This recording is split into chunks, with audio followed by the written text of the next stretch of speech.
اللہ اللہ اللہ اللہ اللہ اللہ۔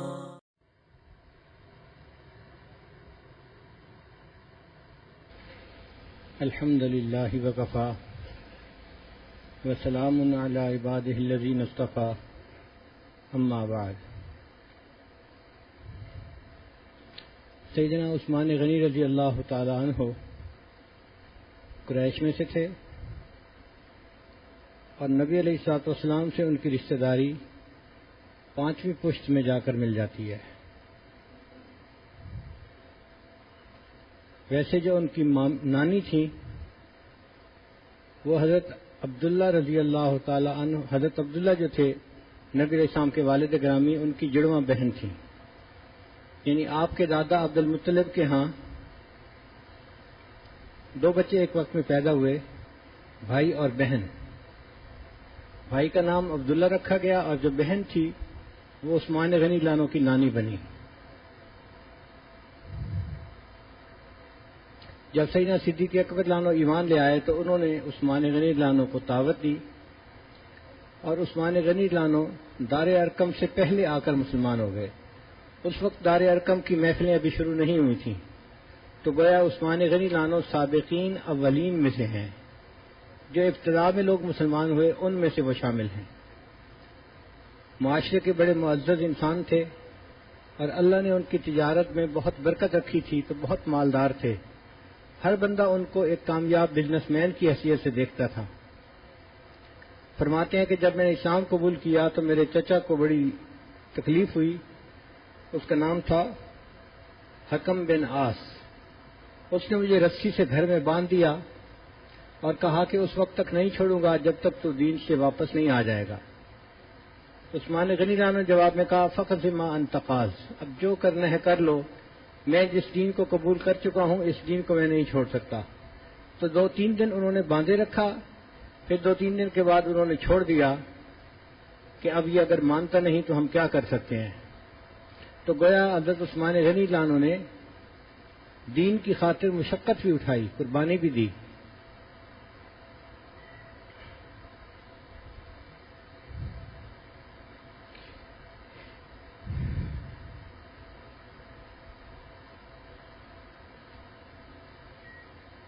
حضرت عثمان غنی رضی اللہ تعالیٰ عنہ عشرہ مبشرہ میں سے تھے۔ کل واقعہ سنایا تھا کہ نبی علیہ الصلوۃ والسلام ایک انصاری کے باغ میں تشریف لے گئے اور کنویں کے اندر اپنی ٹانگیں مبارک لٹکا کر بیٹھ گئے منڈیر کے اوپر، اور ابو موسیٰ اشعری رضی اللہ عنہ کو فرمایا کہ دروازہ بند کر دو، جب کوئی آئے تو پہلے مجھ سے اجازت لو پھر کھولنا۔ تو پہلے ابو بکر صدیق رضی اللہ عنہ آئے، اجازت دی گئی اور خوشخبری دی گئی کہ ان کو بتا دو کہ یہ جنتی ہیں۔ حضرت ابو بکر صدیق رضی اللہ عنہ آئے اور وہ نبی علیہ الصلوۃ والسلام کے ساتھ آ کر بیٹھ گئے، پاؤں لٹکا کے، جیسے کرسی پہ انسان پاؤں لٹکا کے بیٹھتا ہے، تو کنویں کے اندر پاؤں لٹکا کے اس طرح ساتھ ہی بیٹھ گئے۔ پھر حضرت عمر رضی اللہ تعالیٰ عنہ آئے، ان کو بھی جنت کی بشارت ملی، دروازہ کھلا، وہ بھی آ کر نبی علیہ الصلوۃ والسلام کے بائیں طرف بالکل ساتھ آ کر بیٹھ گئے۔ پھر حضرت عثمان غنی رضی اللہ تعالیٰ عنہ تشریف لائے، ان کے لیے بھی دروازہ کھلا، جنت کی بشارت ملی۔ اب وہ تشریف لائے تو بیٹھنے کی جگہ نہیں تھی، چونکہ نبی علیہ السلام کے دائیں بائیں دونوں جگہوں پر حضرات بیٹھ چکے تھے۔ تو حضرت عثمان غنی لانو نبی علیہ السلام کے بالکل سامنے آ کر وہ بھی اسی طرح پاؤں لٹکا کر بیٹھ گئے۔ ان کو بھی جنت کی خوشخبری ملی۔ اور اللہ کی شان دیکھیں کہ ان حضرات کے دفن ہونے کی ترتیب بھی اللہ کو یہی پسند تھی کہ نبی علیہ الصلوۃ والسلام کی جب وفات مبارکہ ہوئی تو حضرت عمر لانو اور حضرت ابو بکر صدیق لانو بالکل ساتھ دفن ہوئے، اور حضرت عثمان غنی لانو تھوڑے فاصلے پر جنت بقیع کے اندر دفن ہوئے۔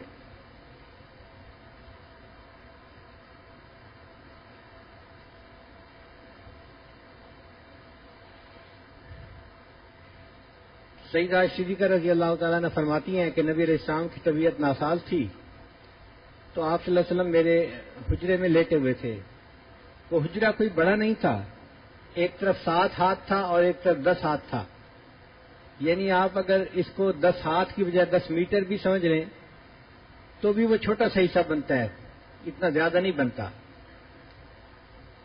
تو فرماتی ہیں کہ نبی علیہ السلام لیٹے ہوئے تھے اور آپ کی جو تہبند تھی، چادر تھی، وہ ایک ٹانگ پر تھوڑی سی اوپر تھی، یعنی جہاں یہ موٹی پنڈلی ہوتی ہے نا، یہاں تک نیچے کا حصہ وہ انکورڈ تھا اور چادر اوپر کی طرف تھی۔ حضرت ابوبکر صدیق رضی اللہ عنہ آئے، اجازت مانگی تو نبی علیہ السلام نے اجازت دے دی۔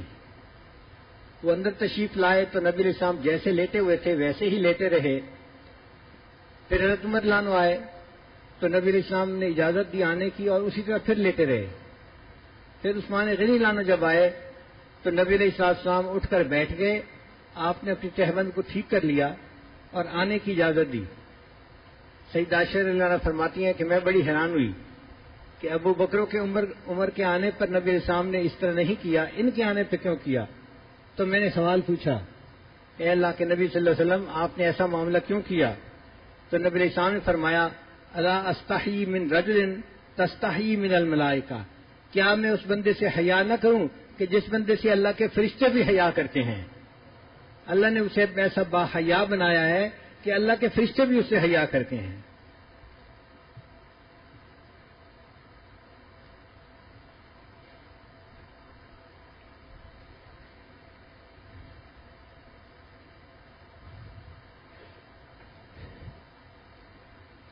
نبی علیہ السلام نے اپنی صاحبزادی سیدہ رقیہ رضی اللہ تعالی عنہا کا نکاح حضرت عثمان غنی رضی اللہ عنہ کے ساتھ کر دیا۔ پھر عثمان غنی رضی اللہ عنہ نے ہجرت کی حبشہ کی طرف، مکہ سے حبشہ کی طرف۔ پھر کچھ عرصے کے بعد واپس مکہ دوبارہ تشریف لے آئے اور پھر دوسری مرتبہ ہجرت کرنے کی توفیق ملی تو مکہ سے مدینہ دوسری ہجرت کی۔ تو عام صحابہ نے ایک ہجرت کی اور عثمان غنی رضی اللہ عنہ نے ہجرتین، 2 ہجرتیں کی۔ ان کو اللہ تعالیٰ نے ڈبل ہجرت کا ثواب عطا فرمایا۔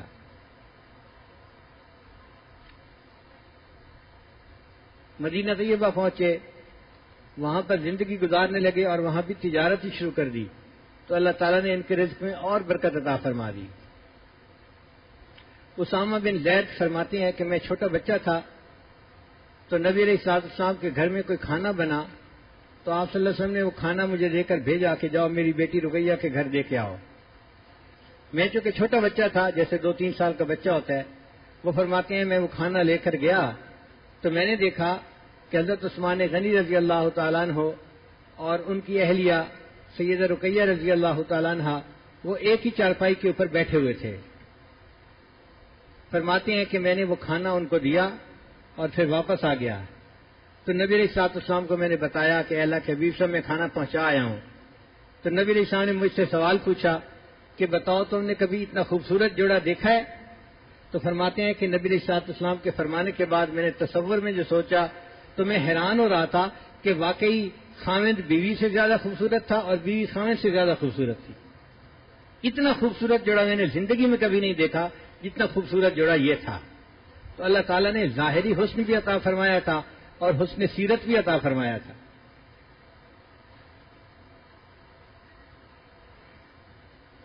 جب بدر کی لڑائی ہوئی تو عثمان غنی عنہ تیاری کر کے اپنے گھر سے نکلے کہ میں نبی علیہ السلام کے ساتھ سفر پہ جاتا ہوں۔ نبی علیہ السلام نے فرمایا، عثمان تمہاری بیوی بیمار ہے اور اس کی تیمارداری کرنے والا اور کوئی نہیں، تو میرا مشورہ یہ ہے کہ تم یہیں رہو۔ عرض کیا، اے اللہ کے حبیب صلی اللہ علیہ وسلم آپ جا رہے ہیں، اگر وہاں جنگ ہو گئی تو میں محروم ہو جاؤں گا۔ تو نبی علیہ السلام نے فرمایا تم محروم نہیں ہوگے، اللہ تعالیٰ تمہیں اس کا ثواب عطا فرمائیں گے، اور اگر اللہ نے فتح عطا فرمائی تو تمہیں اس کے مال غنیمت میں سے حصہ بھی ملے گا۔ تو نبی علیہ السلام کے فرمانے پر حضرت عثمان غنی رضی اللہ عنہ گھر رک گئے اور اپنی اہلیہ کی تیمارداری کرنے لگے۔ اللہ کی شان دیکھیے کہ جس دن بدر فتح ہوا اسی دن رقیہ رضی اللہ تعالیٰ عنہ کی وفات ہو گئی۔ تو گویا نبی علیہ السلام کا روکنا جو تھا وہ حکمت بھری بات تھی، اس میں حکمت تھی۔ اب جب تجہیز و تکفین کا مسئلہ ہو گیا تو حضرت عثمان غنی رضی اللہ عنہ اکیلے تھے۔ کوئی اچھا رشتہ ہو تو ہر بندے کی تمنا ہوتی ہے میری بیٹی میری بہن کا رشتہ یہاں ہو جائے، یہ ایک فطری سی بات ہے۔ حضرت عمر رضی اللہ تعالیٰ عنہ نے محسوس کیا کہ میری بیٹی حفصہ بھی اب بڑی عمر کی ہو چکی ہے تو حضرت عمر رضی اللہ تعالیٰ نے خود نکاح پیش کیا، یعنی خود پرپوز کر دیا.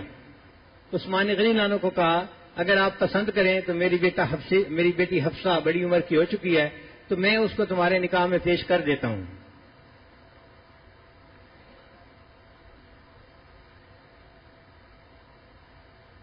تو جب انہوں نے یہ فرمایا تو حضرت عثمان غنی لانو نے فرمایا کہ اچھا سانظر فی امری، میں اس معاملے میں سوچتا ہوں.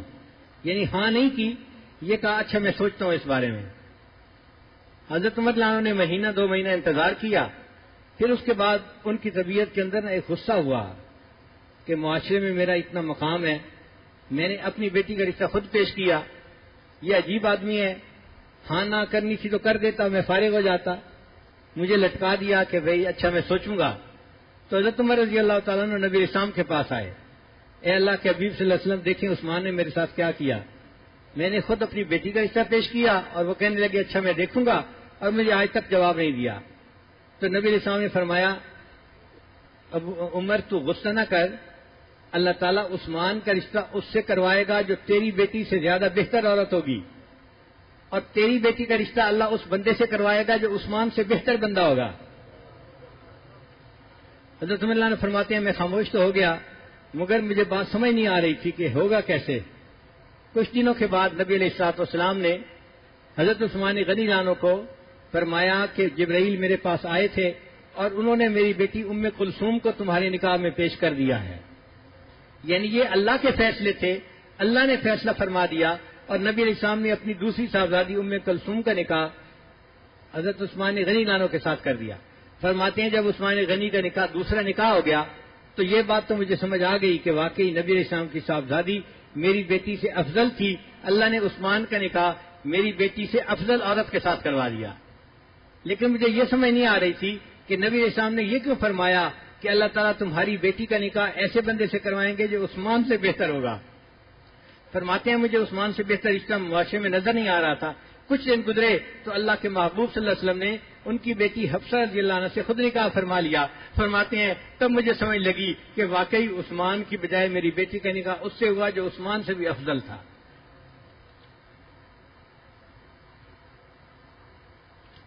پھر اللہ کی شان دیکھیے کہ ام کلثوم رضی اللہ تعالیٰ عنہ کی بھی وفات ہو گئی.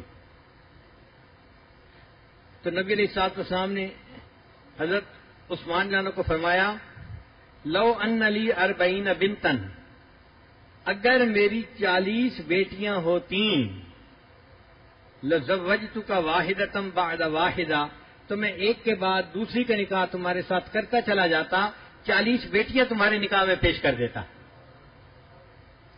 اس سے اندازہ لگائیے کہ اللہ تعالیٰ نے حضرت عثمان غنی عنہ کو کیا مقام عطا فرمایا تھا.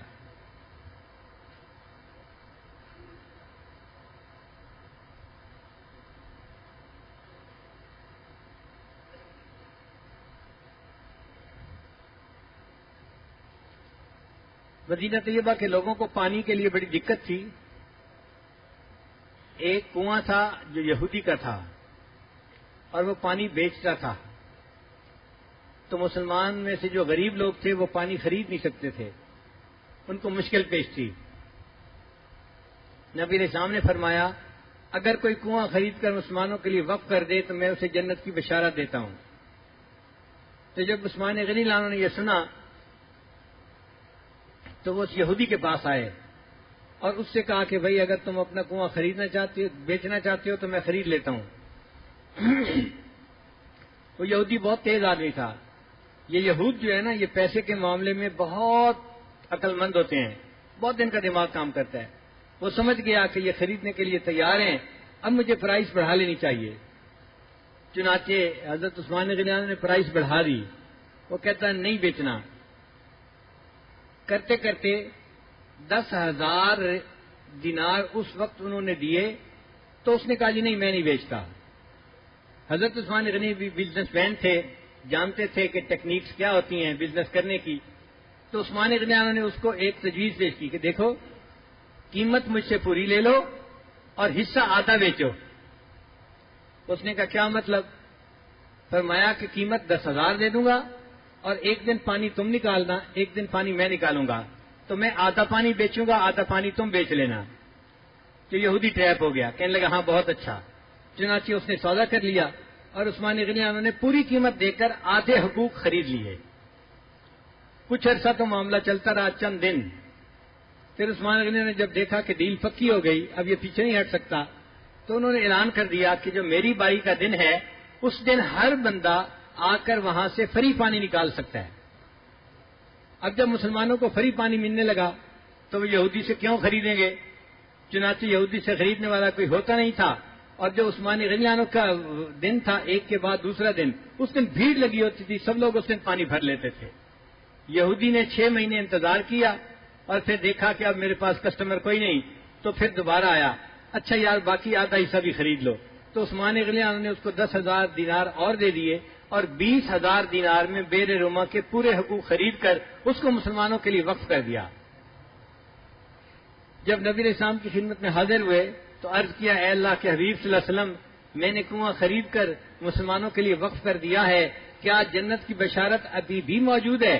تو نبی علیہ السلام نے فرمایا، ہاں میں ذمہ داری لیتا ہوں، اللہ تعالیٰ کے سامنے قیامت کے دن اللہ تمہیں جنت عطا فرمائیں گے.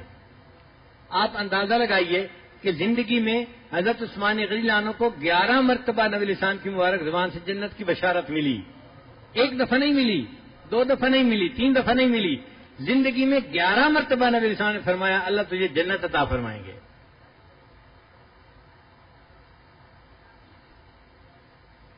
جب غزوہ تبوک ہوا تو نبی علیہ السلام نے اعلان فرما دیا کہ ہم نے تبوک کی طرف سفر کرنا ہے، سب لوگ تیاری کر لیں.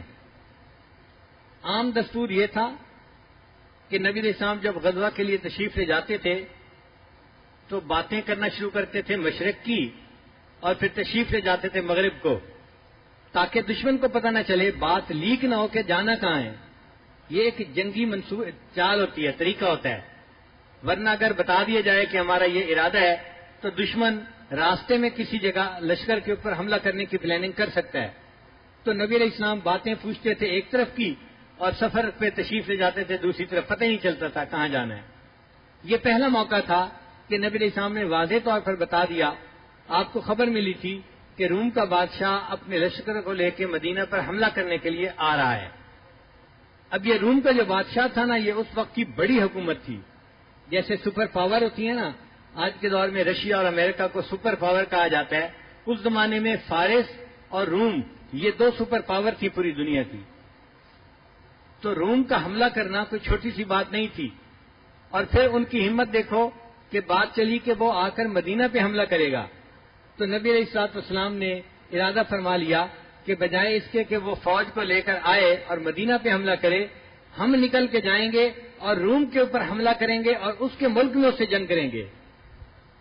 ہم بیٹل فیلڈ اس کے ملک کو بنائیں گے. چنانچہ آپ نے صحابہ میں اعلان فرما دیا کہ تیاری کرو. گرمی کا موسم بھی بہت تھا اور مسلمانوں کے بعد غربت کی وجہ سے سامان بھی زیادہ نہیں تھا.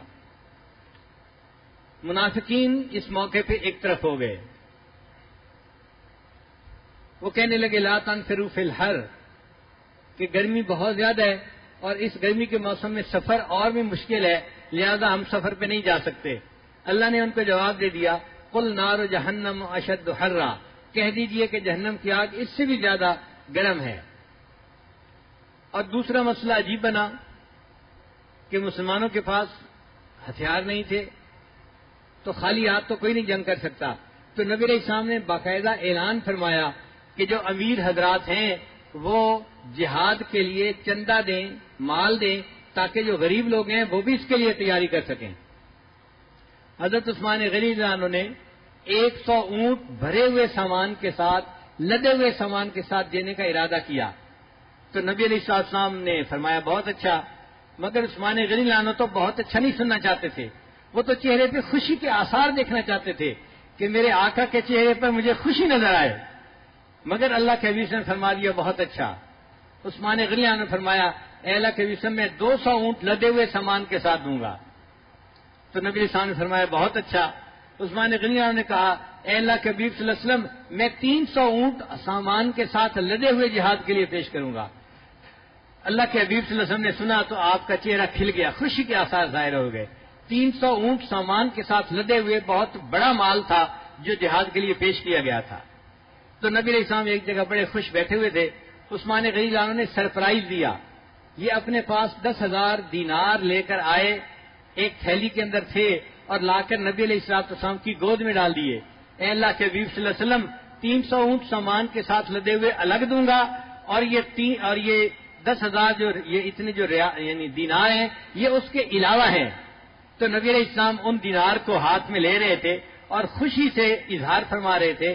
چنانچہ اللہ کے حبیب صلی اللہ علیہ وسلم نے فرمایا ما در عثمان ما عمل بعد اليوم، آج کے دن کے بعد عثمان جو بھی کرے گا اس کا اس کو نقصان نہیں ہوگا، اللہ اس کو جنت عطا فرما دیں گے.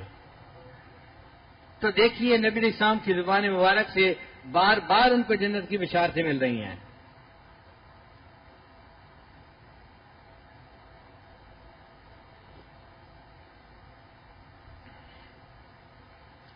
حضرت عثمان غنی عنہ کو اللہ تعالیٰ نے بہت سعادتیں عطا فرمائیں. ان میں سے ایک سعادت یہ تھی کہ نبی علیہ الصلوۃ والسلام اپنے صحابہ کو لے کر عمرے کی نیت سے مدینہ سے مکہ کی طرف تشریف لے گئے. جب حدیبیہ کے مقام پر پہنچے تو پتہ چلا کہ قریش مکہ عمرے کی اجازت نہیں دیتے، اور وہ کہتے ہیں کہ اگر یہ آئیں گے تو ہم ان کے ساتھ لڑائی کریں گے. حرم کے اندر لڑائی کرنا نبی علیہ السلام کو پسند نہیں تھا، جائز نہیں تھا. تو نبی علیہ السلام نے وہاں پڑاؤ ڈال دیا حدیبیہ کے مقام پر، اور پسند فرمایا کہ میں کوئی بندہ مذاکرات کے لیے قریش مکہ کے پاس بھیجوں. اب بہترین بندہ حضرت عمر رضی اللہ عنہ تھے، چونکہ زمانے جاہلیت میں بھی وہ قریش کے سفیر تھے. اللہ نے ان کو بولنے کا ملکہ دیا تھا، سمجھ عقل دی تھی، پرسنالٹی دی تھی. تو نبی علیہ السلام نے عمر رضی اللہ عنہ کو کہا کہ عمر، آپ ہمارے سفیر بن کر جاؤ اور قریش مکہ سے بات کرو.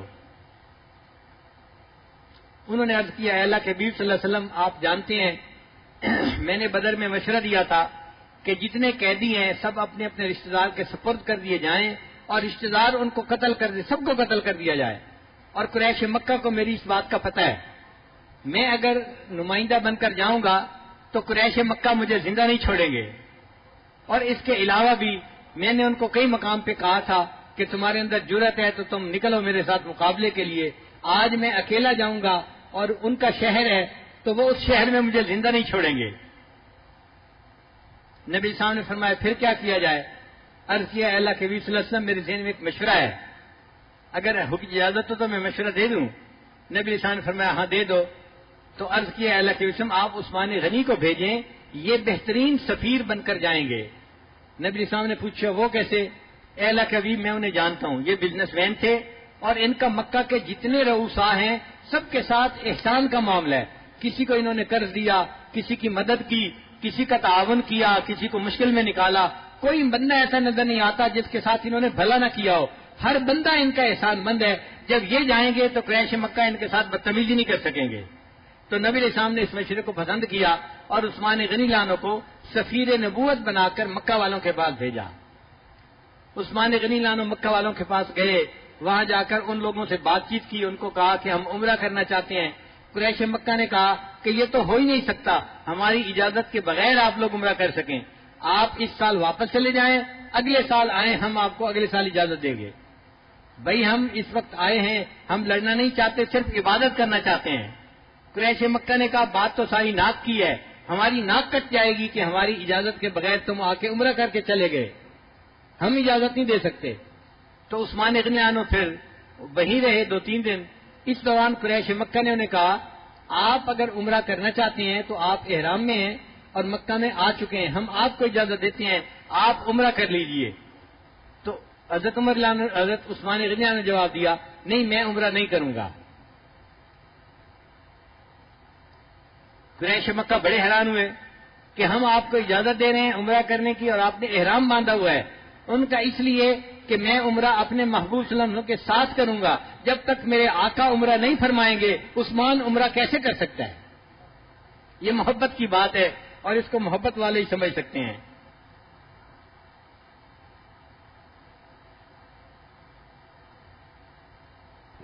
جب تک انسان کے اندر یہ عشق نہ ہو اس کو یہ راز سمجھ میں نہیں آتے.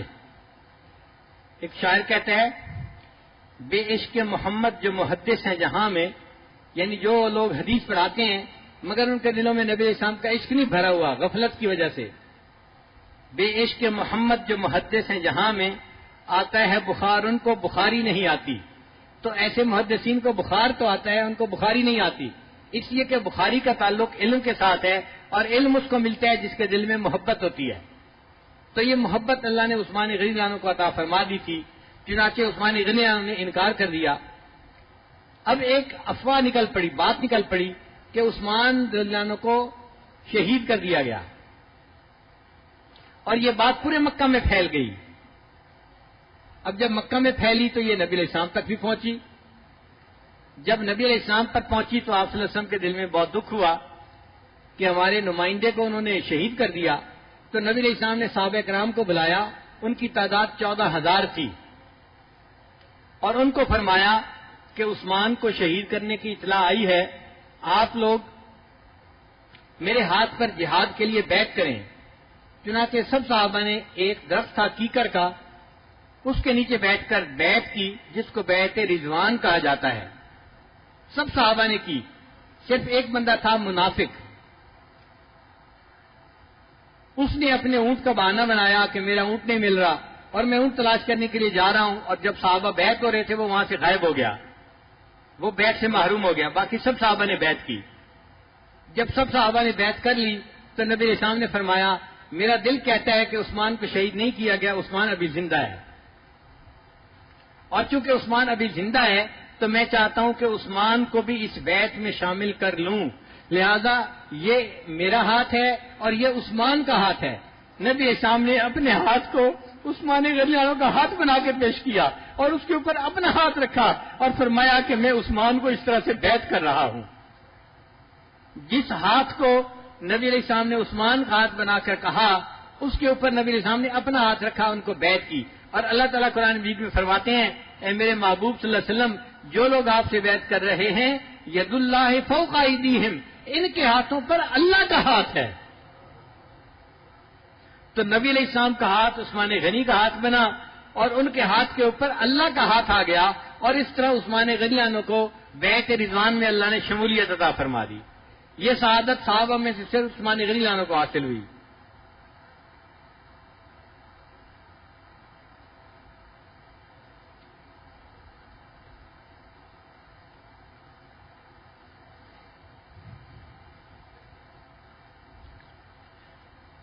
جب نبی علیہ الصلوۃ والسلام نے اپنی چھوٹی صاحبزادی سیدہ فاطمہ الزہرا خاتون جنت رضی اللہ تعالی عنہا کو حضرت علی عنہ کے ساتھ منسلک کیا تو حضرت علی عنہ فرماتے ہیں کہ میں ایک دیوار کے سائے میں بیٹھا تھا اور بڑا پریشان تھا کہ میں غریب ہوں، میرے پاس پیسہ نہیں، میں کیسے رخصتی کرواؤں گا، کیسے مہر ادا کروں گا اور کیسے شادی ہوگی۔ فرماتے ہیں اس غم زدہ بیٹھنے کی حالت میں عثمان غنی عنہ ملے، انہوں نے مجھ سے پوچھا علی اتنا پریشان کیوں بیٹھے ہو؟ فرماتے ہیں کہ میں نے انہیں بتایا کہ نبی علیہ السلام نے اپنی صاحبزادی کو نکاح کے لیے پیش کیا ہے، مگر میرے پاس وسائل نہیں ہے کہ میں رخصتی کا انتظام کر سکوں۔ عثمان غنی عنہ نے فرمایا علی پریشان مت ہو، تمہاری پوری شادی کا خرچہ میں اٹھاؤں گا۔ چنانچہ عثمان غنی عنہ نے خرچہ کیا اور خاتون جنت کی شادی طے ہو گئی۔ اللہ نے عثمان غنی عنہ کو بڑی سعادتوں سے نوازا۔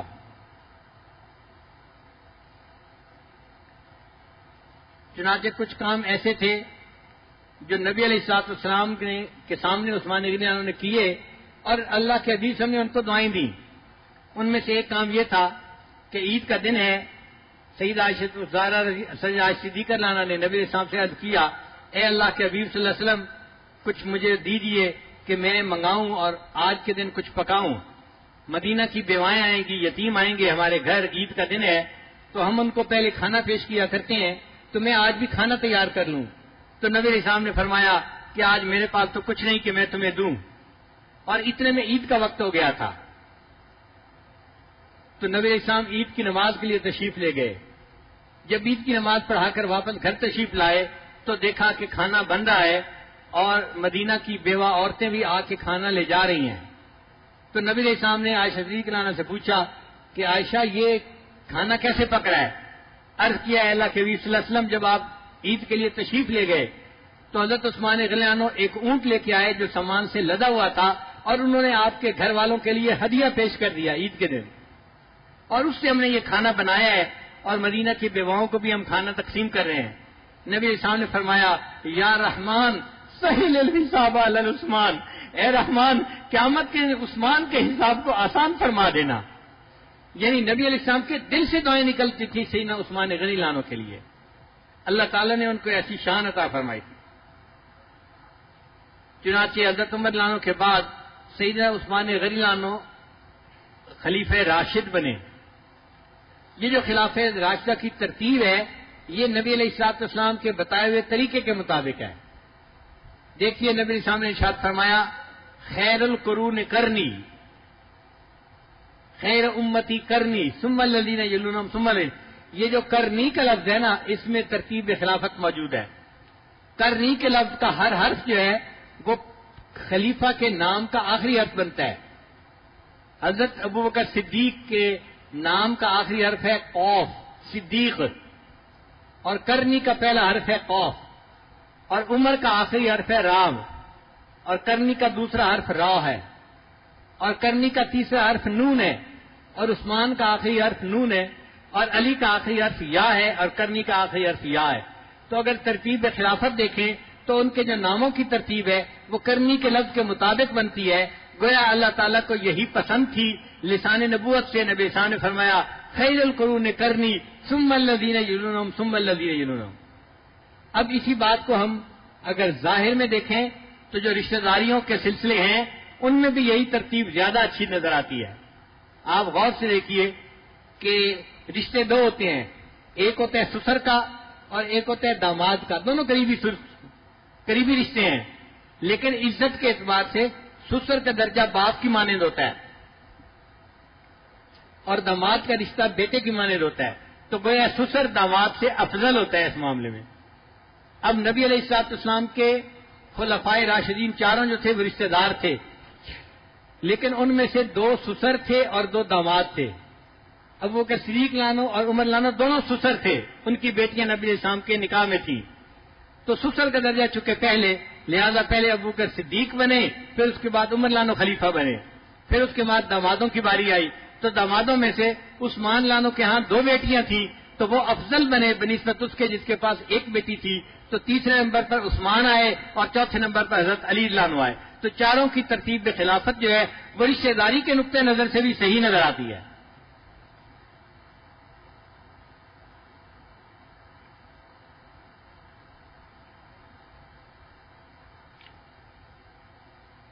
حضرت عمر رضی اللہ تعالیٰ عنہ نے اپنی وفات سے پہلے ایک شورا بنا دی تھی چند صحابہ کی کہ یہ بدری صحابہ ہیں اور عظیم ہیں اور ان میں عشرہ مبشرہ ہیں، یہ جس پر متفق ہوں گے وہ مسلمانوں کا خلیفہ بنے گا. ان میں ایک صحابی تھے عبد الرحمن بن عوف رضی اللہ تعالیٰ عنہ. وہ بڑے سمجھدار اور بڑے بدری صحابی تھے. وہ جو مجلس شورا تھی انہوں نے ان کے ذمہ لگا دیا کہ آپ جس کو پسند فرمائیں گے ہم اسی پر بیعت کے لیے تیار ہو جائیں گے. تو انہوں نے شورا کے ہر بندے سے مشورہ کیا اور پوچھا کہ بتاؤ کس کو تجویز کیا جائے خلیفہ کے لیے. سب نے اپنی رائے دی. پھر وہ فرماتے ہیں کہ میں نے سب بدری صحابہ سے مشورہ کیا. پھر فرماتے ہیں کہ اس کے بعد جو اور بزرگ علماء صحابہ تھے میں نے ان سے بھی فردن سب سے مشورہ کیا. جب میں سب سے مشورہ کر چکا تو پھر آ کر میں نے حضرت علی عنہ سے بھی مشورہ کیا. میں نے ان کو کہا کہ مجھے یہ بتائیں اگر آپ کے سوا کسی اور بندے سے بیعت کرنی پڑے تو مسلمان کن سے بیعت کریں؟ تو انہوں نے کہا کہ میری نظر میں عثمان سے بہتر کوئی بندہ نہیں ہے.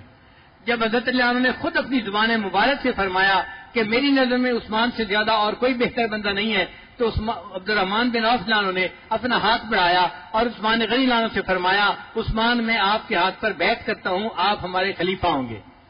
چنانچہ ان کے بیعت کرنے کے بعد جتنے صحابہ تھے متفقہ طور پر ان سب نے حضرت عثمان غنی کے ہاتھ پر بیعت کی اور حضرت علی لانو نے بھی ان کے ہاتھ پر بیعت کر لی. تو عثمان غنی لانو متفقہ طور پر خلیفہ راشد متعین ہو گئے.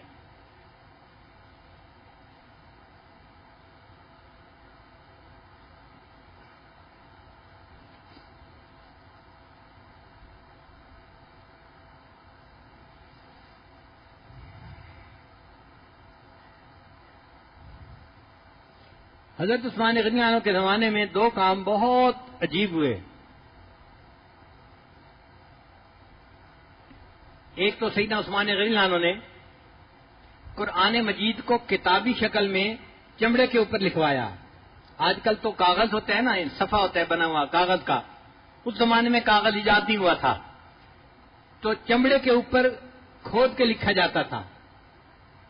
انہوں نے چمڑے کے صفحے بنوائے اور اس کے اوپر کھود کر آیات لکھوائیں.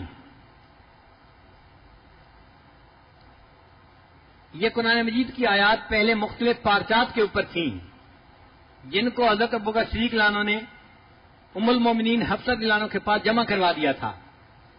اب عثمان غنی رضی اللہ عنہ نے ایک سٹیپ اور آگے لیا، ان سب کو اکٹھا کروا کر ایک کتابی شکل میں ان کو جو ہے لکھوایا اور باقاعدہ اس کی جلد بنوائی اور ایک کتاب بن گئی. تو 7 کتابیں بنوائیں. اس زمانے میں اسلام کے 7 صوبے تھے، ہر صوبے کے اندر ایک کتاب بھجوائی اور ان کو فرمایا کہ تم اس کے اوپر سب کو اکٹھا کر دو. چنانچہ عثمان غنی عنہ ناشر القرآن بن گئے، حضرت ابوبکر صدیق عنہ جامع القرآن بنے اور حضرت عثمان غنی عنہ کیا بنے؟ انہوں نے قرآن مجید کو نشر کیا پوری دنیا کے اندر. پھر انہوں نے قرآن مجید کے اندر 7 قرأتیں تھیں، تو ایک کے اوپر سب کو اکٹھا کر دیا. 7 احرف کی بجائے ایک کے اوپر سب کو اکٹھا کر دیا. آج اس ایک کے اوپر پوری امت جو ہے تلاوت کرتی ہے اور امت کے اندر اس معاملے میں کوئی اختلاف نہیں ہے. تو یہ جو کارنامہ تھا کتابی شکل میں پیش کرنا اور ایک کے اوپر ساری امت کو اکٹھا کرنا، یہ سیدنا عثمان غنی رضی اللہ عنہ کا تھا.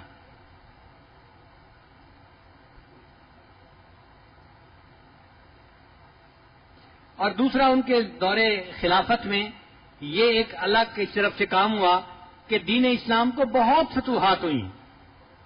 ایک طرف اندلس فتح ہوا اور افریقہ کا سارے جتنے ممالک تھے سب فتح ہوئے، اور دوسری طرف رشیا کی جو ریاستیں تھیں قزاقستان، ازبکستان، ترکمانستان، یہ ساری فتح ہوئی.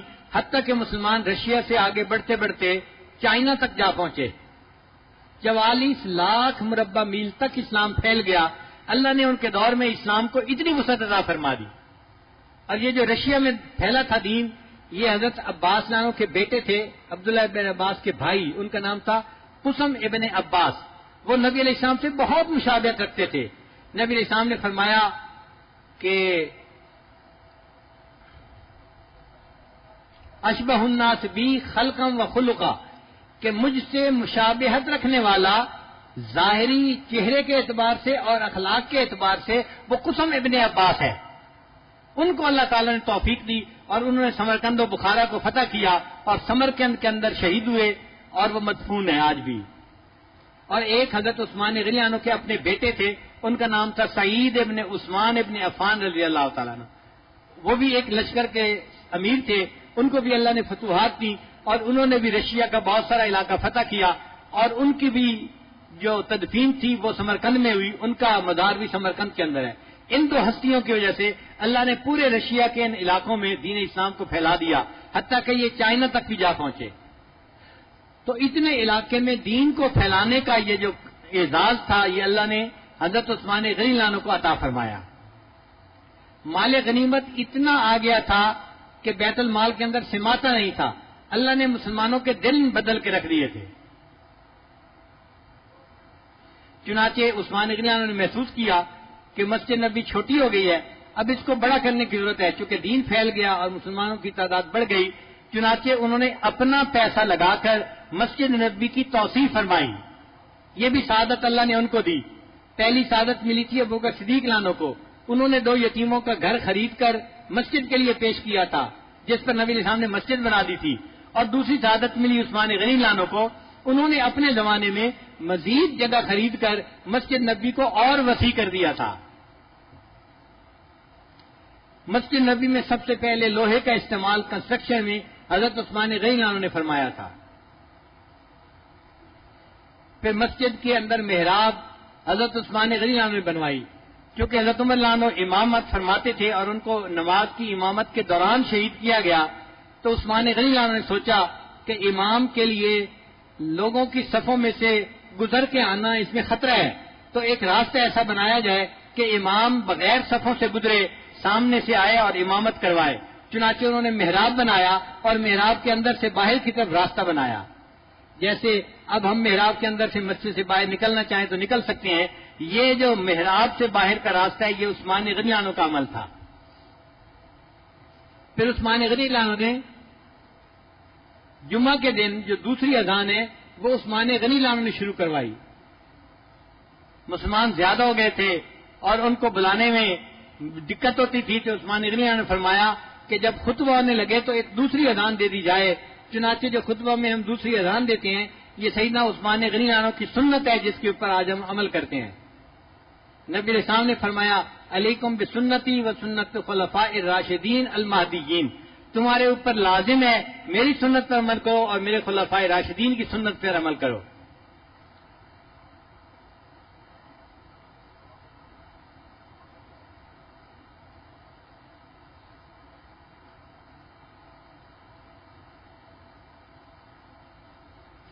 حضرت عثمان غنی عنہ اللہ کے راستے میں بہت خرچ کرتے تھے.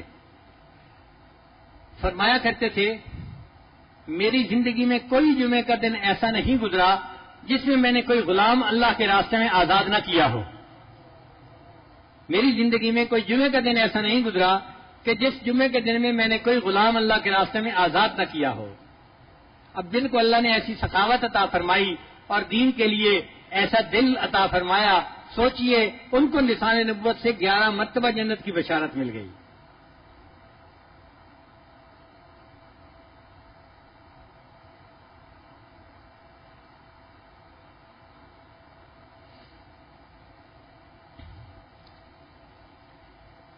حضرت عثمان غنی عنہ نے 12 سال خلافت کی. اب اس 12 سالہ خلافت میں جو پہلے 6 سال تھے ان میں کوئی اختلاف نہیں آیا. وہ 6 سال اتنے فتوحات کے گزرے کہ ہر بندہ حیران تھا کہ اللہ نے اس خلیفہ کو کیا برکات دی ہیں کہ چاروں طرف دنیا میں اسلام پھیل رہا ہے. پھر اس کے بعد کچھ ایسے واقعات ہونے شروع ہو گئے کہ جس پر بعض لوگوں نے اعتراض کرنا شروع کر دیا. پھر ان میں سے ایک ایسا واقعہ پیش آ گیا جو ان کی شہادت کا سبب بنا. وہ واقعہ یہ تھا کہ ان کے ایک گورنر تھے عثمان غنی عنہ کے مصر میں جو ذرا مزاج کے اور طبیعت کے تیز تھے. وہ لوگوں کے اوپر سختی کرتے تھے اور لوگوں کو یہ سختی مشکل میں ڈالتی تھی. چنانچہ انہوں نے عثمان غنی عنہ کو پیغام بھیجا کہ آپ برائے مہربانی گورنر کو بدل دیجیے. حضرت عثمان غنی عنہ نے اپنے دوسرے ساتھیوں سے مشورہ کیا کہ کس کو ان کی جگہ گورنر بنایا جائے. تو ان کو بتایا گیا کہ ابو بکر صدیق عنہ کے جو بڑے بیٹے ہیں محمد بن ابو بکر ان سے بہتر بندہ اس وقت مدینے میں دوسرا نہیں ہے. چنانچہ عثمان غنی عنہ نے ان کو لیٹر لکھ کر دیا کہ اب آپ مصر جائیں اور یہ لیٹر اس گورنر کو دیں اور اس کو کہیں کہ وہ میرے پاس یہاں آ جائے مدینہ میں اور اس کی جگہ آپ وہاں گورنر بن کر چارج سنبھال لیں. محمد بن ابو بکر سمجھدار تھے. انہوں نے سوچا میں اکیلا جاؤں گا تو پتہ نہیں میری بات پہ کوئی اعتماد کرے گا یا نہیں، تو میں مدینہ سے کچھ بڑے صحابہ کو ساتھ لے کے جاؤں. چنانچہ انہوں نے کچھ صحابہ کو دعوت دی اور ان کے ساتھ کئی سو صحابہ سفر پر چل پڑے. تو گویا یہ ایک چھوٹا سا گروپ تھا کئی سو صحابہ کا جو سفر پر روانہ ہوا. اللہ کی شان دیکھیے کہ راستے میں ایک جگہ انہوں نے پڑاؤ کیا تو پڑاؤ کے دوران ایک عجیب واقعہ پیش آیا کہ ایک صحابی نے ایک حبشی کو دیکھا جو اونٹ کے اوپر بڑی تیزی کے ساتھ جا رہا تھا. تو ان کو شک گزرا کہ یہ کہیں کوئی دشمن کا بندہ تو نہیں ہے کہ جو ہماری CID کر کے کہیں جا رہا ہو. تو انہوں نے اس بھاگتے ہوئے غلام کو پکڑ لیا. اس سے پوچھا تو کون ہے؟ اس نے کہا جی میں حضرت عثمان عنہ کا غلام ہوں. یہ اونٹ کس کا ہے؟ یہ اونٹ بھی انہی کا ہے. کہاں جا رہے ہو؟ بس میں سفر پہ جا رہا ہوں. کس کام کے لیے جا رہے ہو؟ بس میں جا رہا ہوں. تو اس صحابی کو شک گزرا کہ کوئی نہ کوئی بات اندر ہے. Some thing is seriously wrong some where. انہوں نے ان کو پکڑا اور پکڑ کر حضرت محمد بن ابو بکر کے پاس لے کر آئے کہ جی یہ جا رہا تھا تیز بھاگ رہا تھا مجھے شک گزرا میں پکڑ کے لایا ہوں. اب انہوں نے اس کو انٹروگیٹ کیا بھئی کہاں جا رہے ہو؟ اس نے کہا جی میں پیغام لے کے جو گورنر ہے مصر کا اس کے پاس جا رہا ہوں. کہ بھئی گورنر تو مصر کا مجھے بنایا گیا ہے اور میں جا رہا ہوں تو تم کیا کرنے جا رہے ہو؟ چنانچہ انہوں نے اس کے سامان کی تلاشی لینے کا حکم فرمایا تو اس کے سامان میں سے ایک رکا ملا اور اس رکے پر عثمان غنی عنہ کی طرف سے لکھا ہوا تھا جو پرانا گورنر تھا اس کے نام کہ میں محمد بن ابوبکر کو تمہارے پاس بھیج رہا ہوں، جب یہ پہنچے تم اسے قتل کر دینا اور اپنی حکومت کو اچھی طرح سنبھالے رکھنا. اور اس پر مہر بھی لگی ہوئی تھی. اب محمد بن ابوبکر بڑے پریشان، ایک طرف مجھے اپوائنٹمنٹ لیٹر دیا ہے اور میں جا رہا ہوں اور دوسری طرف میرے قتل کا حکم بھی دے دیا ہے. انہوں نے دوسرے صحابہ کو بتایا تو صحابہ نے کہا کہ لگتا ہے کہ یہ کوئی سازش ہے، ہمیں واپس مدینہ جانا چاہیے اور اس کی تفتیش کرنی چاہیے. چنانچہ حضرت محمد بن ابوبکر جو تھے وہ آگے نہیں گئے اور واپس مدینہ آ گئے. حضرت عثمان غنی عنہ کو آ کر ساری بات بتائی. انہوں نے فرمایا کہ نہیں، میں نے کوئی اپنا بندہ نہیں بھیجا. حضرت یہ غلام آپ کا ہے؟ فرمایا ہاں غلام تو میرا ہے. یہ اونٹ آپ کا ہے؟ اونٹ تو میرا ہی ہے، لیکن چونکہ میرے بہت سارے اونٹ ہیں، بہت سارے غلام ہیں، تو دفتر کے کام کرنے والے لوگ ہیں وہ بھی لوگوں کو کسی نہ کسی کام سے بھیجتے رہتے ہیں تو آفس چلتا رہتا ہے، لیکن میں نے نہیں بھیجا. میں قسم اٹھا کر کہتا ہوں کہ یہ لیٹر میں نے نہیں لکھا اور میں نے یہ آرڈر نہیں دیے. اب وہ جو گروپ تھا واپس آیا تھا، انہوں نے کہا کہ آپ کے قسم اٹھانے پر ہمیں یقین ہو گیا کہ آپ کی طرف سے ایسی بات کوئی نہیں ہوئی. لگتا یہ ہے کہ آپ کے جو نیچے کام کرنے والے ہیں نا، ان میں کوئی بندہ ایسا ہے کہ جس نے سازش کی ہے اور وہ اس طرح محمد بن ابوبکر کو قتل کروانا چاہتا تھا اور فساد مچانا چاہتا تھا. لہذا ہمیں اختیار دیں کہ ہم آپ کے نیچے والے جو دفتر کے لوگ ہیں ان کا محاسبہ کریں اور ان میں سے پکڑیں. ایک آدمی اس وقت کام کرتا تھا جو عثمان غنی عنہ کا رشتہ دار تھا، اس کا نام تھا مروان.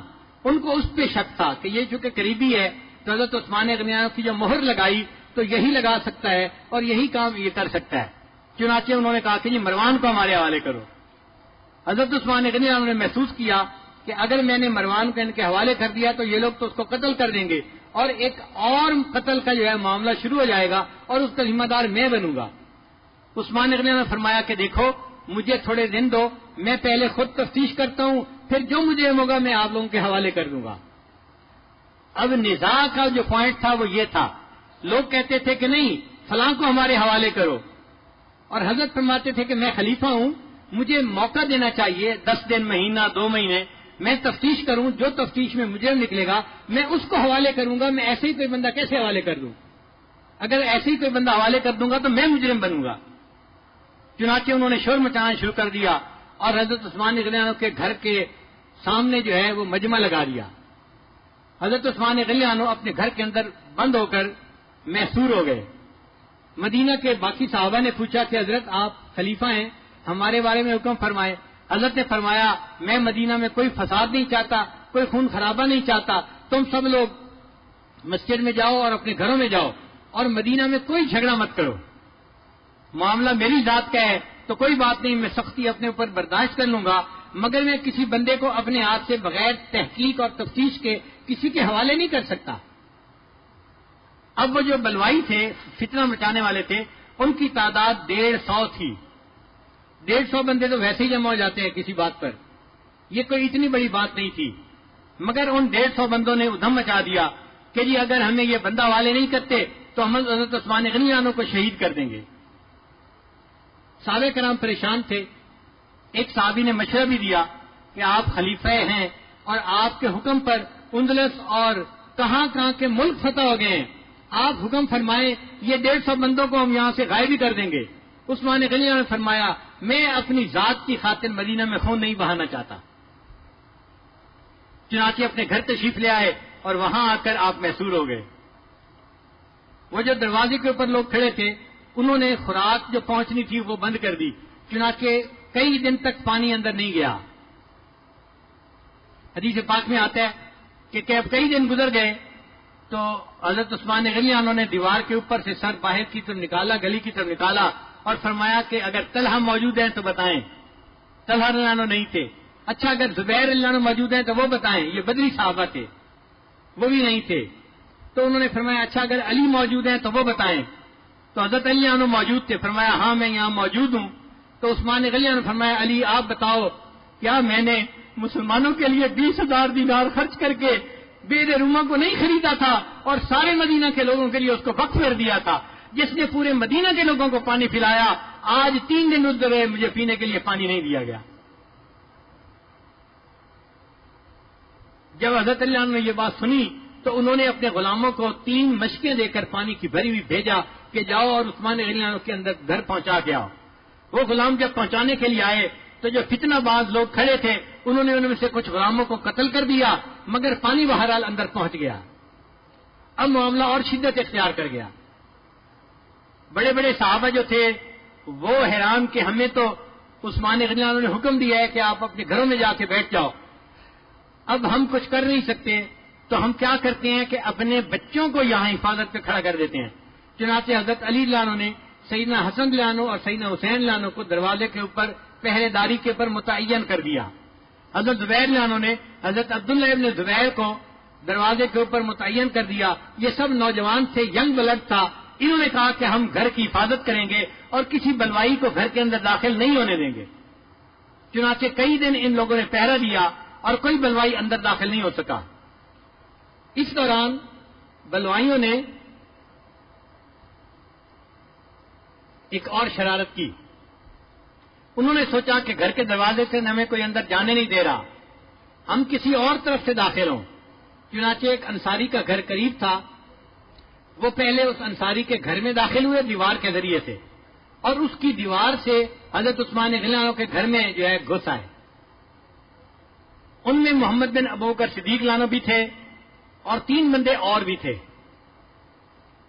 جب محمد بن ابوبکر صدیق عنہ آئے تو انہوں نے آ کے حضرت عثمان غنی کو پوچھا کہ آپ نے یہ کیا ہے کہ ایک طرف مجھے آپ نے گورنر بنایا اور دوسری طرف میرے قتل کرنے کا حکم دے دیا، یہ معاملہ کیا ہے؟ حضرت عثمان غنی نے پھر کہا کہ نہیں، میں نے ایسا نہیں کیا۔ تو محمد بن ابوبکر جو تھے وہ غصے میں تھے اور ان کی آواز ذرا اونچی تھی، تو انہوں نے جب اونچی آواز سے عثمان غنی عنہ سے بات کی تو عثمان غنی عنہ نے فرمایا، محمد سوچو اگر اس وقت تمہارے باپ ہوتے تو میرے ساتھ کیسا معاملہ کرتے، اس وقت اگر تمہارے باپ ابو بکر ہوتے تو میرے ساتھ کیسا معاملہ کرتے، تم میرے ساتھ کیا کر رہے ہو۔ یہ بات ایسی تھی کہ محمد بن ابوبکر صدیق جو تھے ان کے دل کے اوپر جا کر اتری اور وہ گھر چھوڑ کے چلے گئے، وہاں سے واپس چلے گئے۔ ان کے چلے جانے کے بعد جو باقی 3 بندے تھے وہ مدینہ کے نہیں تھے، وہ فسادی لوگ تھے، مصر کے لوگ تھے جو ساتھ جڑے ہوئے تھے اور وہ چاہتے تھے کہ کوئی ہلا گلا کیا جائے۔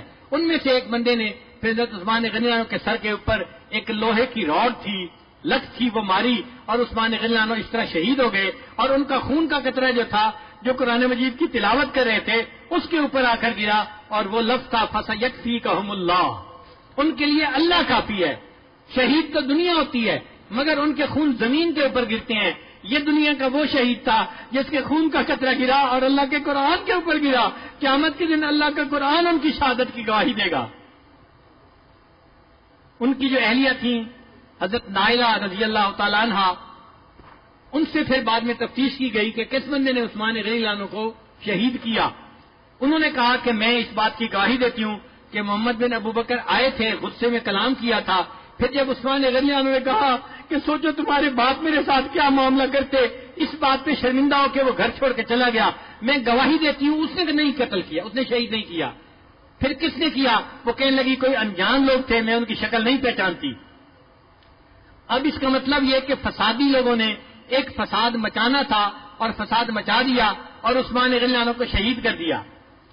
اس دوران عبداللہ ابن سلام اللہ عنہ ایک صحابی تھے جو پہلے عیسائی تھے بعد میں مسلمان ہوئے، وہ آئے اور انہوں نے حضرت عثمان غنی عنہ سے بات کی دیوار کے باہر سے کہ حضرت آپ خلیفہ ہیں، آپ اگر چاہیں تو مدینہ سے مکہ چلے جائیں، مکہ کے مسلمان آپ کی مدد کریں گے اور یہ بلوائی وہاں نہیں جا سکیں گے۔ تو عثمان غنی عنہ نے جواب دیا، میں ہجرت کر کے مکہ سے مدینہ آ چکا ہوں، اب واپس مکہ جا کر میں اپنی ہجرت کو فسخ نہیں کرنا چاہتا۔ حضرت اگر آپ اس آپشن کو پسند نہیں کرتے تو آپ حاکم وقت ہیں، آپ حکم فرمائیں مدینہ کے لوگوں کو، وہ ان 150 بندوں سے نمٹ لیتے ہیں۔ تو حضرت عثمان غنی عنہ نے جواب دیا کہ یہ حرم ہے اور میں حرم کے اندر قتل و خون کو پسند نہیں کرتا، صرف میری ذات کی بات ہے، میرے ساتھ یہ فسادی جو کر لیں مگر میں کسی اور مسلمان کے خون کا بہانا پسند نہیں کرتا۔ پھر اس کے بعد ایک آپشن یہ تھی کہ حضرت عثمان رضی اللہ عنہ خلافت چھوڑ دیتے، اچھا کسی اور کو خلیفہ چن لو، مگر عثمان رضی اللہ عنہ نے فرمایا کہ میں نے نبی علیہ السلام سے خود یہ سنا تھا، نبی علیہ السلام نے فرمایا عثمان تمہیں ایک لباس عطا کیا جائے گا اور پھر اس کے بعد ایک وقت آئے گا کہ اتارنے کے لیے کہا جائے گا، تم اس کو مت اتارنا، کیونکہ نبی علیہ السلام نے خود مجھے فرمایا تھا کہ تم اس کو مت اتارنا، لہذا میں خلافت کو خود نہیں چھوڑ سکتا۔ اب ساری آپشن ختم ہو گئی۔ پھر ایک دن ایسا آیا کہ جب محاصرہ لمبا ہو گیا تھا تو پھر لوگوں نے پوچھا کہ حضرت اب تو آپ باہر آ جائیں، ہم آپ کی حفاظت کرتے ہیں، یہ 150 بندے کیا ہے جنہوں نے دم مچا رکھا ہے؟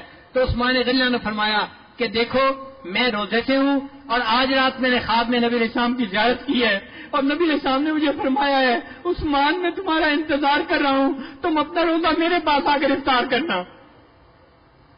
عثمان میں تمہارا انتظار کر رہا ہوں، تم اپنا روزہ میرے پاس آ کر افطار کرنا۔ تو عثمان رضی اللہ عنہ کو نبی علیہ السلام کے اس خواب کی وجہ سے یقین ہو گیا کہ مجھے اب شہید کر دیا جائے گا۔ شہادت کی خوشخبری تو پہلے ہی مل چکی تھی، نبی علیہ السلام نے بتا دیا تھا احد کے پہاڑ کے اوپر کہ تیرے اوپر شہید موجود ہیں۔ تو عثمان رضی اللہ عنہ کو شہادت کی خبر پہلے مل چکی تھی، لیکن اب ان کو خواب کے بعد یقین آ گیا تھا کہ وہ وقت آ گیا جب یہ بات پوری ہو جائے گی۔ اللہ کی شان، وہ شہید مظلوم تھے، ان کو ظلم کی وجہ سے شہید کیا گیا۔ کوئی حق نہیں بنتا تھا کہ جنہوں نے دین کے لیے اتنی خدمت کی ہو اور مسلمانوں کی اتنی خیر خواہی کی ہو اور مسلمانوں کے اوپر اتنا اپنا مال لٹایا ہو، ان کو شہید کیا جائے۔ مگر انسان فطری طور پر نا احسان فراموش ہے، فطری طور پر انسان جو ہے نا وہ احسان فراموش ہے، لہذا وہ احسانات کو بھول جاتا ہے اور چھوٹی چھوٹی باتوں پہ غصے میں آ کے وہ پھر اپنی مرضی کرنے پہ تل جاتا ہے۔ بہرحال اللہ تعالیٰ نے ان کو شہادت کا رتبہ عطا فرمانا تھا، ان کو شہادت نصیب ہو گئی اور وہ سیدنا عثمان غنی شہید بن گئے۔ یقتل مظلوما، کتابوں میں لکھا ہے کہ ان کو ظلم کے ساتھ قتل کیا گیا، ورنہ قتل کی کوئی وجہ بنتی نہیں تھی۔ وہ 1 مہینہ صبر ہی کر لیتے ہیں کہ ٹھیک ہے ہم آپ کو 1 مہینہ دیتے ہیں، آپ اپنی تفتیش کے بعد جس کو مجرم سمجھیں گے ہمارے حوالے کریں تو ہم اس کو سزا دیں گے، یہ تھوڑی سی بات تھی۔ مگر جلد بازی ہوتی ہے طبیعت میں، ایسے میں انسان صبر نہیں کر پاتا، اور اللہ تعالیٰ یہی بندے کو آزماتے ہیں کہ اس کے اندر تحمل ہے یا جلد بازی ہے۔ جلد بازی کی وجہ سے چھوٹی چھوٹی باتوں کے پروں کے پرندے بنا دیتے ہیں اور پہاڑ بنا دیتے ہیں، اور اتنا دل کے اندر وسعت نہیں ہوتی کہ کسی بات کو دل میں لے کے چند دن صبر کے ساتھ گزار لیں۔ تو بلوائیوں نے ناحق طریقے پر گویا سیدنا عثمان رضی اللہ عنہ کو شہید کیا۔ اب اس کے اوپر تاریخ والوں نے حضرت عثمان رضی اللہ عنہ پر کچھ الزام لگائے۔ آپ ذرا غور کیجئے، ان میں سے کچھ الزام تو بہت ہی فضول قسم کے الزام تھے۔ مثلا ایک الزام یہ لگایا کہ جی آپ بدر کی جنگ میں شہید نہیں ہوئے تو آپ بدری صحابی نہیں ہیں، آپ کو خلیفہ بننے کا حق حاصل نہیں تھا۔ آپ اندازہ لگائیے، یہ کوئی اعتراض ہے کرنے والا؟ جب اللہ کے محبوب صلی اللہ علیہ وسلم نے حضرت عثمان رضی اللہ عنہ کی ڈیوٹی گھر میں لگا دی کہ تم اپنی بیوی کی تیمارداری کرو اور اگر ہمیں فتح ہوئی تو ہم مال غنیمت میں تمہارا حصہ بھی رکھیں گے، تو گویا نبی علیہ السلام نے ان کو بدری صحابی شمار کیا اور ان کو حصہ بھی ملا۔ اب کون ہے کہ جو کہنے والا ہو کہ جی وہ بدر گئے کیوں نہیں؟ اور اس پر پھر دلیل کیا دی دینے والوں نے؟ بہت ہی فضول قسم کی دلیل حضرت کعب بن مالک نانو کی کہ جی وہ غزوہ تبوک میں جانا تھا نہیں گئے اور اس کی وجہ سے اللہ کی ان پر ناراضگی ہوئی۔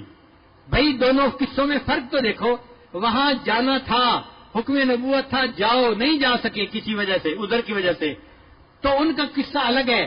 یہاں جانا چاہتے تھے عثمان غنی عنہ، اپنے گھر سے تیار ہو کے آ گئے تھے نبی علیہ السلام کے پاس، نبی علیہ السلام نے پھر ڈیوٹی لگا دی، تم جاؤ گھر میں اپنی بیوی کی تیمارداری کرو، تمہیں ہم مال غنیمت میں سے حصہ دیں گے اور تمہیں بھی اس میں سے ثواب ملے گا۔ تو جب نبی علیہ السلام نے متعین فرما دیا تو اس قصے کے تائید میں اس قصے کو پیش نہیں کر سکتے، کعب لانے والے قصے کو، لہذا جنہوں نے الزام لگایا وہ بھی غلط تھا اور جنہوں نے اس کے لیے حضرت کعب کا قصہ پیش کیا وہ بات بھی غلط تھی۔ ایک الزام ان کے اوپر یہ لگایا گیا کہ حضرت عثمان رضی اللہ عنہ اپنے رشتہ داروں کو عہدے دیا کرتے تھے بڑے بڑے، اور یہ الزام قریبی وقت کے بڑے بڑے علماء نے بھی لگایا۔ ایک کتاب ہے خلافت و ملوکیت، جو ایک صاحب نے لکھی جن کا پاکستان کے اندر ایک بہت بڑی جماعت ہے، جو جماعت پہلے ہے اور اسلامی بعد میں ہے. ایک تو ہوتا ہے نا اسلامی جماعت کہ اسلام پہلے ہے جماعت بعد میں، ان کے ہاں جماعت پہلے ہے اسلام بعد میں ہے. انہوں نے بھی خلافت و ملکویت میں یہی بات لکھی کہ جی اپنے رشتہ داروں کو بڑے بڑے عہدے دے دیا کرتے تھے. اب آپ خود سوچئے کہ یہ کوئی اعتراض کرنے والی بات ہے؟ اگر کوئی بندہ کسی عہدے کا اہل ہو اور وہ رشتہ دار بھی ہو تو کیا اس کو نہیں دینا چاہیے عہدہ؟ رشتہ داروں کے ساتھ تو زیادہ اس نے سلوک کرنا چاہیے. پہلی بات تو یہ ہے. اور دوسری بات یہ سن لیجئے کہ عثمان غنی کے جتنے رشتہ دار گورنر تھے ان میں سے 2 یا 3 تھے جن کو عثمان غنی نے اپوائنٹمنٹ دی تھی، اور اس کے علاوہ جتنے باقی تھے وہ سارے کے سارے حضرت عمر رضی اللہ عنہ نے اپوائنٹ کیے تھے، اور حضرت عثمان رضی اللہ عنہ نے ان کو آگے چلنے دیا تھا، ان کو اتارا نہیں تھا، اتارنے کی کوئی وجہ ہی نہیں تھی. تو اگر حضرت عمر رضی اللہ عنہ کا انتخاب تھا اور وہ خلیفہ اور پہلے سے گورنر بنے ہوئے تھے اور اچھا کام کر رہے تھے تو عثمان رضی اللہ عنہ ان کو کیوں گورنر سے اتارتے؟ کوئی تک بنتی ہے؟ آپ ذرا خود سوچئے نا. اگر حضرت عمر رضی اللہ عنہ نے ان کے رشتہ داروں کو چنا کہ ان سے بہتر بندہ نہیں تھا گورنری کے لیے تو یہ حضرت عثمان رضی اللہ عنہ کا قصور ہے. اس میں تو ان کا کوئی قصور نہیں کہ ان کے اگر 30-32 یا جو بھی رشتہ دار تھے ان کو حضرت عمر رضی اللہ عنہ نے گورنر بنایا تھا، اور 2-3 وہ تھے جن کو حضرت عثمان غنی نے خود گورنر بنایا. تو اس سے بات نکال لی کہ جی اپنے رشتہ داروں کو وہ بڑے بڑے عہدے دے دیا کرتے تھے. اور پھر دوسرا الزام یہ لگایا کہ اپنے رشتہ داروں کو بڑی بڑی رقمیں ہدیے میں دے دیا کرتے تھے. بھئی بندہ ان سے پوچھے اگر بیت المال کا پیسہ ہدیے میں دیا ہے تو اعتراض کی گنجائش نکلتی ہے کہ خلیفہ وقت نے صحیح فیصلہ نہیں کیا. اگر ذاتی مال ہدیے میں دیا ہے تو تم اعتراض کرنے والے کون ہو؟ یہ کوئی اعتراض کی بات ہے کہ جی اپنے رشتہ داروں کو بڑی بڑی رقمیں ہدیے میں دے دیا کرتے تھے. اب یہ حضرت عثمان غنی پر اعتراض بنتا ہے. کتنا فضول قسم کا اعتراض ہے. اب ذرا قصہ بھی سن لیجئے کہ بڑی بڑی رقمیں ہدیہ دینے کا واقعہ کیا ہے. افریقہ کا ایک ملک تھا جو مسلمانوں نے فتح کیا. پھر وہاں سے آگے جب قدم بڑھایا تو پیچھے ایک بندہ تھا جس نے ملک میں پھر انتشار پھیلا دیا اور وہاں کے مسلمان پھر باغی ہو گئے.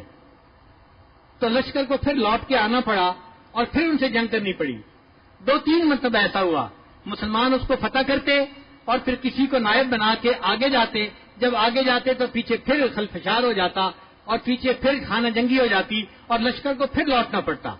بار بار جب یہ ہوا تو حضرت عثمان غنی نے سوچا کہ مجھے اس کا کوئی مسئلہ حل کرنا چاہیے.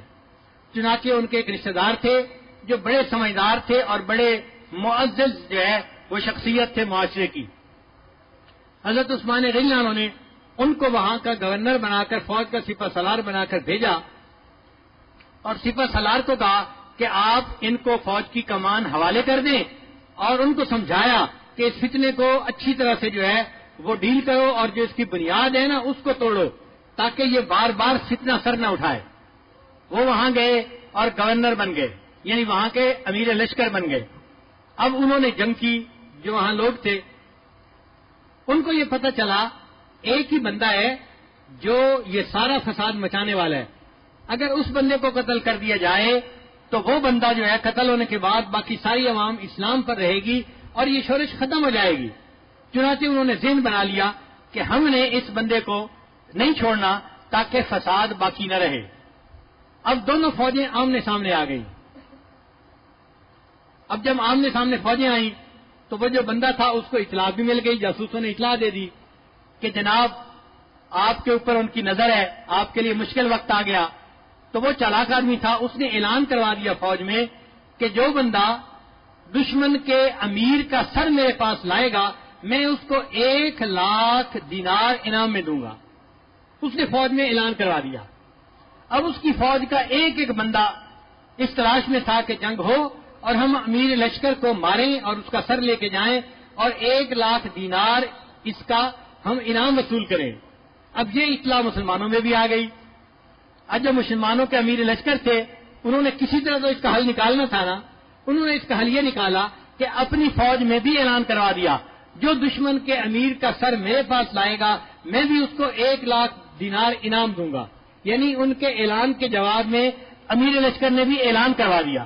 اب مسلمانوں کے اندر بھی ایک جوش پیدا ہو گیا کہ ہم امیر لشکر کو قتل کریں گے اور اتنے بڑے انعام کے حقدار بنیں گے۔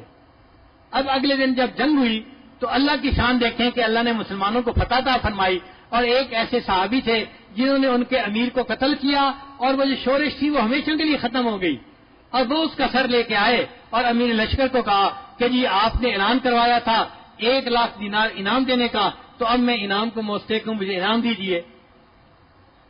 امیر لشکر نے کہا کہ اچھا مال غنیمت جمع کرتے ہیں، اب مال غنیمت میں سے میں آپ کو 1,00,000 دینار انعام دے دیتا ہوں۔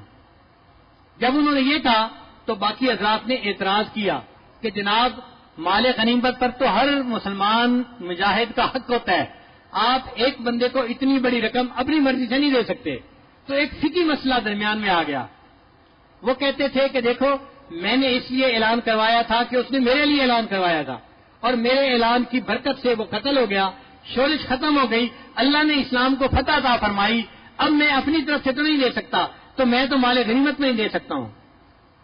دوسرے صحابہ کہتے تھے کہ آپ نے اعلان کروایا یہ آپ کا عمل ہے، مگر آپ بیت المال میں سے نہیں دے سکتے، بیت المال میں سب کا حق ہے۔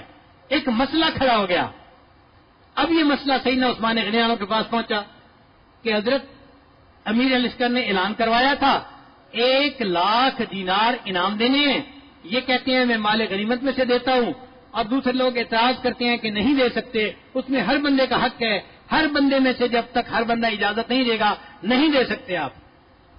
حضرت عثمان غنی عنہ کے سامنے ایک مسئلہ پیش ہوا۔ حضرت عثمان غنی عنہ نے اب اس کا بہترین حل نکالا۔ وہ بہترین حل کیا تھا کہ عثمان غنی عنہ نے فرمایا کہ ٹھیک ہے ہم وہ انعام بیت المال کے مال میں سے نہیں دے سکتے، لیکن آفٹر آل جو بندہ مطالبہ کر رہا ہے کہ اعلان کیا گیا مجھے انعام ملنا چاہیے، اس کا مطالبہ بھی ٹھیک ہے۔ حضرت عثمان غنی عنہ نے اپنے ذاتی مال میں سے 1,00,000 دینار اس امیر لشکر کو ہدیہ دے دیا جو رشتہ دار تھا، اور اس نے اس بندے کو پے کر دیا، اور مسئلہ حل ہو گیا۔ اتنی خوبصورتی سے مسئلہ حل کر دیا گیا، بجائے اس کے کہ حضرت عثمان غنی عنہ کی شہرت کی جاتی اور ان کی تعریفیں کی جاتی۔ تاریخ والوں نے کتاب میں لکھا عثمان لانو اپنے رشتہ داروں کو بڑی بڑی رقمیں ہدیہ دے دیا کرتے تھے۔ اب آپ بتائیے کہ اس اعتراض کا کیا کوئی حق بنتا ہے؟ ان اعتراض کرنے والوں سے کوئی پوچھے بھائی تم معاملے لگتے ہو؟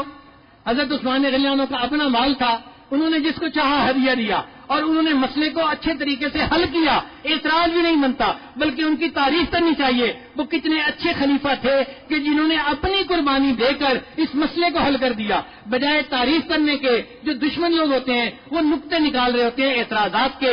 تاریخ کی کتابوں میں لکھ دیا گیا جی وہ اپنے رشتہ داروں پہ بڑی بڑی رقمیں خرچ کر دیا کرتے تھے۔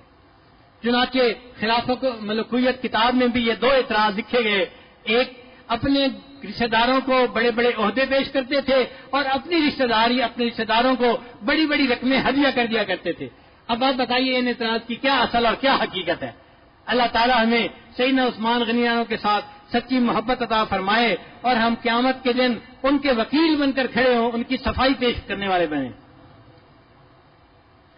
آپ کے اوصاف لوگوں کو سنا دیتا ہوں میں، 4 جانب ایک خوشبو سی اڑا دیتا ہوں میں فقیر بے نوا ہوں، میری دولت شاعری، آپ پر اپنی یہی دولت لٹا دیتا ہوں میں۔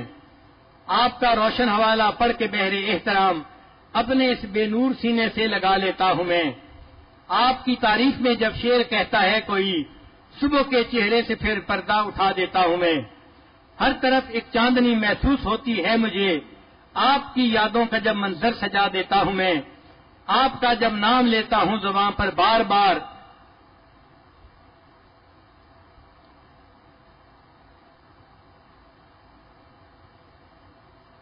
خود کو یوں خوشبو کی لہروں میں بہا دیتا ہوں میں۔ اللہ تعالیٰ ہمیں اس ہستی کی سچی محبت عطا فرمائے جو اتنے باحیا تھے کہ ان سے اللہ کے فرشتے بھی حیا کیا کرتے تھے، جنہوں نے بشریت کو پاک دامنی کے اس نقطے تک پہنچایا کہ جہاں اللہ کے فرشتے بھی ان سے حیا کرتے تھے، جنہوں نے 2 ہجرتیں کی، جن کے ہاتھ کو نبی علیہ السلام نے اپنا ہاتھ فرمایا، اور جن کو ذی النورین بننے کا شرف حاصل ہوا۔ علماء نے لکھا ہے کہ تاریخ میں کوئی ایسا بندہ نہیں گزرا جس کو کسی نبی کی 2 دامادی کا شرف حاصل ہوا۔ نبی کی ایک بیٹی تو نکاح میں آئی، جیسے حضرت شعیب علیہ السلام کی ایک بیٹی موسیٰ علیہ السلام کے نکاح میں آئی، لیکن کسی نبی کی 2 بیٹیاں ایک ہی بندے کے نکاح میں آئی ہوں، یہ سعادت حضرت عثمان غنی عنہ کو اللہ نے عطا فرمائی۔ اللہ تعالیٰ ہمارے دلوں میں ان کی محبت کو اور زیادہ بڑھائے اور ہمیں قیامت کے دن ان کے قدموں میں جگہ عطا فرمائے. وآخر دعوانا ان الحمد للہ رب العالمین. تھوڑی دیر کے لیے مراقبہ کر لیجئے، سر کو جھکا لیجئے، آنکھوں کو بند کر لیجیے. دنیا اور جو کچھ دنیا میں ہے اس سے ہٹ کٹ کے اللہ کی یاد میں ڈوب جائیے.